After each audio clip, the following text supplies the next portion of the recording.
ചേച്ചി വിവരങ്ങളൊക്കെ ഞാൻ അറിഞ്ഞു. നമ്മൾ എത്രാമത്തെ തവണയാണ് ഇവിടെ വരുന്നതെന്ന് ചേച്ചിക്ക് വല്ല ഓർമ്മയുണ്ടോ? നിങ്ങൾക്കാകൂല്ലെങ്കിൽ നിങ്ങൾ പറയേ, നിങ്ങൾ ഇറങ്ങിക്കോ, ഞങ്ങൾ വേറെ ആളെ വെക്കും.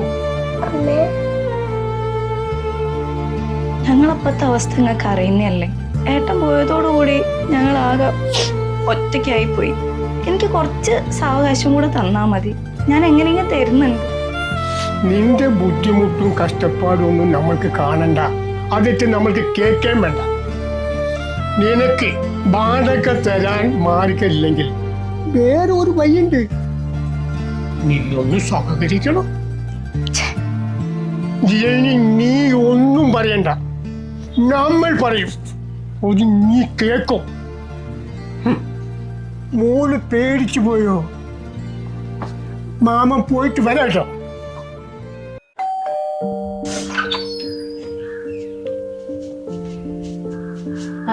ഞാൻ ഹരിഹരൻ, ഇവിടുത്തെ ബിജുവിന്റെ ഫ്രണ്ടാ. അവൻ എന്നെ ഒരുപാട് സഹായിച്ചതാ, പക്ഷെ തിരിച്ചു സഹായിക്കാൻ എനിക്ക് പറ്റിയില്ല. അവന് വേണ്ടി ഈ സമ്മാനം നിങ്ങൾ സ്വീകരിക്കണം.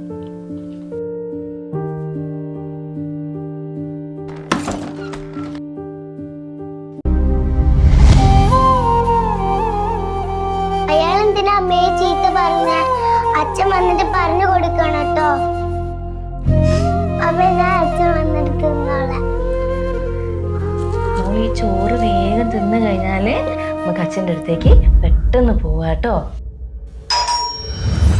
ഓർമ്മതൻ വിരലോടവേ അറിയാതെ രാവുകൾ നമസ്കാരം, ഞാൻ ഹരി.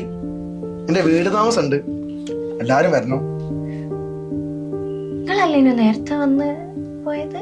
നമ്മളോ? ഞങ്ങളെ വഴിക്ക് ആദ്യം ചോദിച്ചേ. ഒരു മിനിറ്റ്.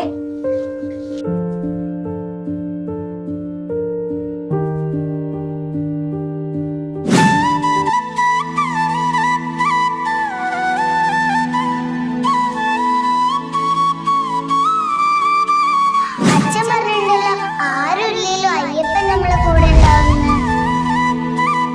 മോളെ, ആരും ഇല്ലെങ്കിൽ അയ്യപ്പ നമ്മളെ കൂടെ ഉണ്ടാവും കേട്ടോ. മോളിത് കയ്യിൽ വെച്ചോ.